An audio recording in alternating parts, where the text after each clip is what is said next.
కూటమి ప్రభుత్వ సకల శాఖ మంత్రిగా పిలువబడుతున్నటువంటి లోకేష్ గారు ఒక హోమ్ మినిస్టర్ గారిని, ఒక పిఎన్ఆర్ మినిస్టర్ గారిని కూర్చోబెట్టుకొని వైఎస్ఆర్సీపీ సోషల్ మీడియా మీద ఏ విధంగా దాడి చేయాలి అరే వాళ్ళకు ఉద్బోధన చేసినటువంటి అంశం మీద ఆయన తన పరిధిని దాటి సుప్రీంకోర్టు ఆర్డర్స్ను కూడా ఏమాత్రం ఖాతరు చేయకుండా వైఎస్ఆర్ కాంగ్రెస్ పార్టీ సోషల్ మీడియాని కంట్రోల్ చేయాలి, తన ఐటీడీపీ మీడియాని సోషల్ మీడియాని మాత్రం విచ్చలవిడిగా మీ ఇష్టం వచ్చినట్టు మీరు రాసుకోండి, మీ మీద ఎవడు కేసులు పెట్టినా మేము పట్టించుకోం, మనం మాత్రం అవతల మీడియాని మాత్రం లేకుండా చేయాలి. ఇది ఆయన చేసినటువంటి సూచన. దానికి తందాన ఒకవైపు హోంమంత్రి గారు పాపం ఏ అధికారాలు లేనటువంటి నాయకురాలు, రెండో వైపు పార్థసారథి గారు ఆయన పెద్దగా దాని గురించి స్పందించకపోవటం. Here I would like to say, this is the Supreme Court judgment. ఈ సుప్రీంకోర్టు జడ్జిమెంట్ సోషల్ మీడియా మీద ఏం చెప్తుందంటే 25 ఆగస్టు 2025 నాడు supreme court on regulating social media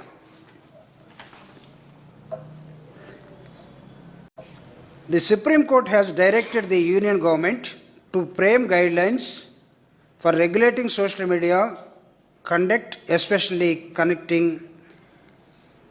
and concern. ఎక్కడైనా ఏమైనా ఉన్నట్లయితే సుప్రీంకోర్టు కొన్ని గైడ్లైన్స్ తయారు చేయమని కేంద్ర ప్రభుత్వాన్ని ఆదేశించింది.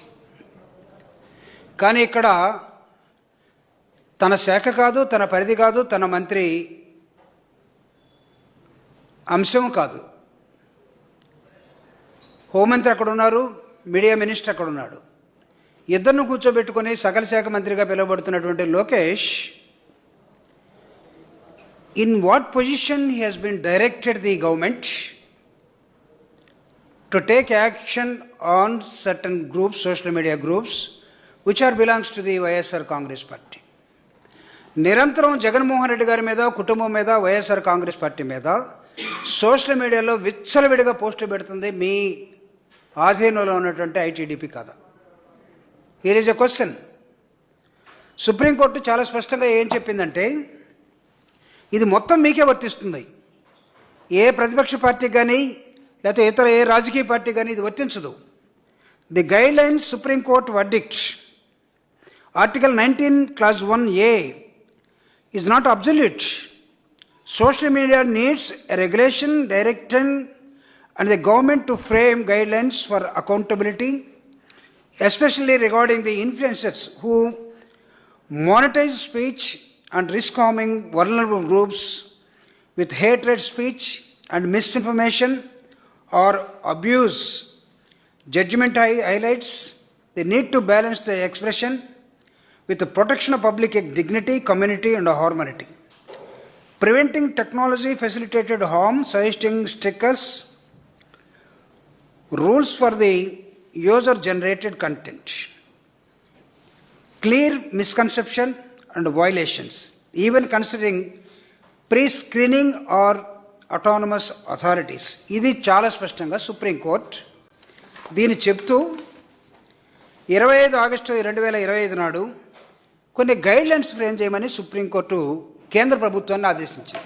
అఫ్కోర్స్ ఏదన్నా ఉంటే కేసు పెట్టుకునే, కేసులు రిజిస్టర్ చేసే అధికారం రాష్ట్ర ప్రభుత్వానికి ఉంటుంది. కానీ ఒక్క అంశాన్ని కేసులు పెట్టే అధికారం రాష్ట్ర ప్రభుత్వంకు ఉంటుందని YSR Congress party social media మీద విచ్చలవిడిగా మీరు పెట్టలేకపోతున్న విధానం, మీరు మిగతా మంత్రుల్ని పిలిచి వైఎస్ఆర్ కాంగ్రెస్ పార్టీ మీడియాని ఏ విధంగా మీరు నియంత్రించాలి, ఏ విధంగా వాళ్ళ మీద యాక్షన్ తీసుకోవాలి, వీళ్ళందరినీ ఏ విధంగా లోపల పెట్టాలి, ఎక్కడైనా సరే ఒక పదం దాటి వాళ్ళు మాట్లాడితే ఏ విధంగా శిక్షించాలి అని దాని మీదకి వెళ్తున్నారు. కానీ గురిగింద సామెతలాగా మీరు బిహేవ్ చేస్తూ ఉంటే దీన్ని సుప్రీంకోర్టు గైడ్లైన్స్కి మీరు కాంట్రడిక్టింగ్ కాదా మీ స్పీచెస్ కానీ మీ డైరెక్షన్స్ కానీ మీరు పెడుతున్న రివ్యూ మీటింగ్స్ కానీ?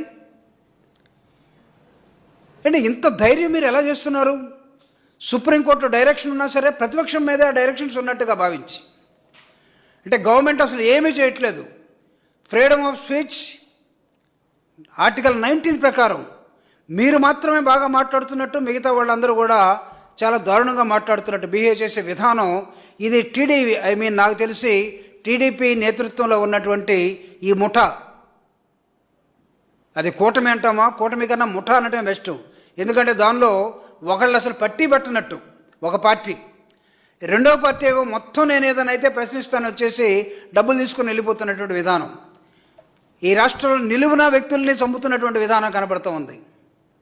వైఎస్ఆర్ కాంగ్రెస్ పార్టీ ఎంపీపీలకు దిక్కులేదు, ఎమ్మెల్యేలకు దిక్కులేదు, మాజీ ఎమ్మెల్యేలకు దిక్కులేదు, ప్రజాప్రతినిధులకు దిక్కులేదు, దాడులు చేస్తూ ఉన్నారు. వాళ్ళు ఏమైనా మాట్లాడితే సోషల్ మీడియాలో మీరు తప్పు చేశారు అన్నట్టుగా చేస్తున్నారు.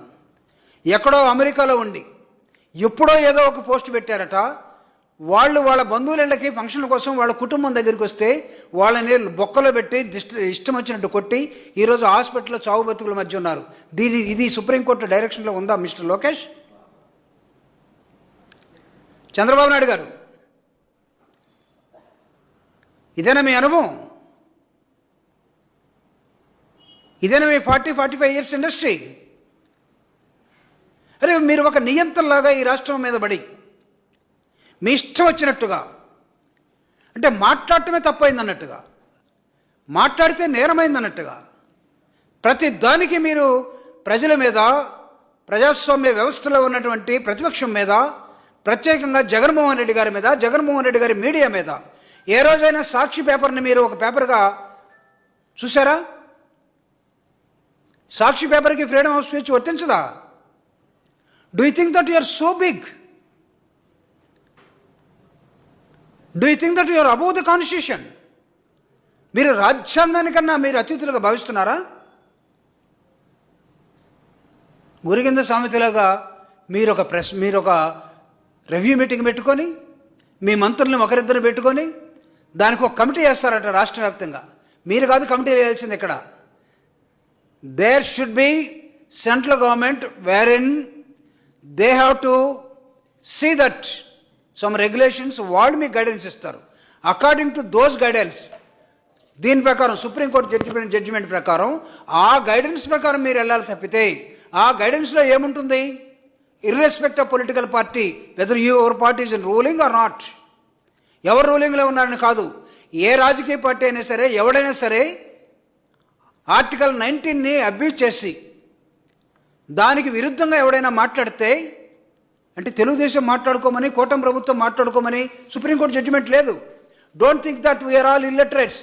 మీరేదో చదువుకున్నట్టుగా, మాకెవడికి చదువు రానట్టుగా, ప్రతిపక్ష పార్టీ మాత్రమే మిమ్మల్ని గందరగోళం చేస్తున్నట్టుగా, మీరు ప్రతిపక్ష పార్టీ నాయకుల మీద, కార్యకర్తల మీద, సోషల్ మీడియా మీద కుట్ర పన్ని దౌర్జన్యపూరితంగా మీరు చేయాలనుకున్నటువంటి విచక్షణ రహితమైనటువంటి అన్ని దాడుల్ని కోర్టులు పీడిస్తాం మిమ్మల్ని. In the light of the supreme court judgement, what you people are doing? ఏమనుకుంటున్నారు మీరు? అంటే ఈ రాష్ట్రంలో ప్రతిపక్షం అనేది ఉండకూడదు, మీరు ఏది చేసినా చెల్లాలి, మీ ప్రతి ఆటకి తైతక్కలాడేదానికి ముఖ్యమంత్రి కొడుకు రాష్ట్రం విడిచిపెట్టి ఎటు వెళ్ళిపోతారు? నో షెడ్యూల్, ఇన్ఫార్మల్గా కనపడకుండా వెళ్ళిపోతారు. ఎక్కడికి వెళ్ళాలని అడగకూడదు, అడిగితే సోషల్ మీడియా కేసు. ఇదే సుప్రీంకోర్టు జడ్జిమెంట్ చెప్తుంది. ఎక్కడ ఎవరిని మీరు ఏ విధంగా నియంత్రణ చేయాలనుకుంటున్నారు? అంటే జగన్మోహన్ రెడ్డి గారి తరపున, వైఎస్ఆర్ కాంగ్రెస్ పార్టీ తరపున ఎవడు ఏమీ మాట్లాడకూడదు. మీ ఒక్క పార్టీ ఏమైనా రాజ్యాంగం ప్రకారం రిజిస్టర్ అయిందా? ప్రతిపక్ష పార్టీలు మిగతా రాజకీయ పార్టీలు లేవని భావిస్తున్నారా? అరే మీరు ఫ్రీడమ్ ఆఫ్ స్పీచ్ని నియంత్రించాలనుకొని సుప్రీంకోర్టు జడ్జిమెంట్కి వ్యతిరేకంగా ఎవరికి తెలియదన్నట్టుగా మీరు రివ్యూలు పెట్టుకొని చేసే విధానం ఏదైతుందో ఇది అప్రజాస్వామికం, ఇది రాజ్యాంగ విరుద్ధం. మా లీగల్ సెల్ కానీ, మా పార్టీ నిర్మాణం కానీ, మా పార్టీ నాయకులు కానీ, మా పార్టీ మీడియా సెల్ కానీ, లేకపోతే సోషల్ మీడియా కానీ ఎక్కడ కూడా మేము ఎవరిని కూడా అబ్యూజ్ చేయటం లేదు.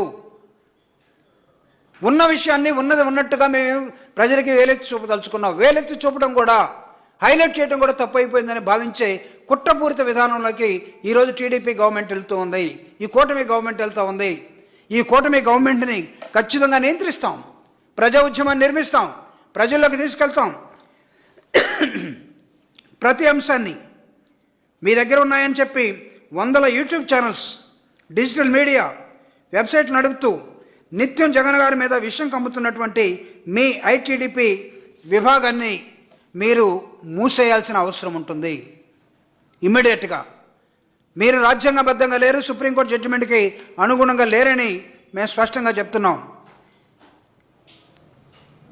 ఎక్కడో ఒక సంవత్సరం 2 సంవత్సరాల క్రితం సానుభూతి పరులుగా ఉన్నటువంటి వైఎస్ఆర్ కాంగ్రెస్ పార్టీ అభిమానులు ఎక్కడో ఏదో ఒక పోస్టు పెట్టారని వాళ్ళని మీరు చాలా దారుణంగా హింసిస్తున్నటువంటి విధానం మీ సమీక్షలో ఎందుకు రావట్లేదు? సంతోషపడుతున్నారా? లేకపోతే అదే మీ విధానం అని చెప్పదలుచుకున్నారా? అంటే మీ మీద ఎవడైనా పెడితే మాత్రం వాడికి నరకం, మీరు మాత్రం ఎవడైనా సరే నరకం చూపించవచ్చు మాటల ద్వారా, ఎత్తి పొడిసే మాటల ద్వారా.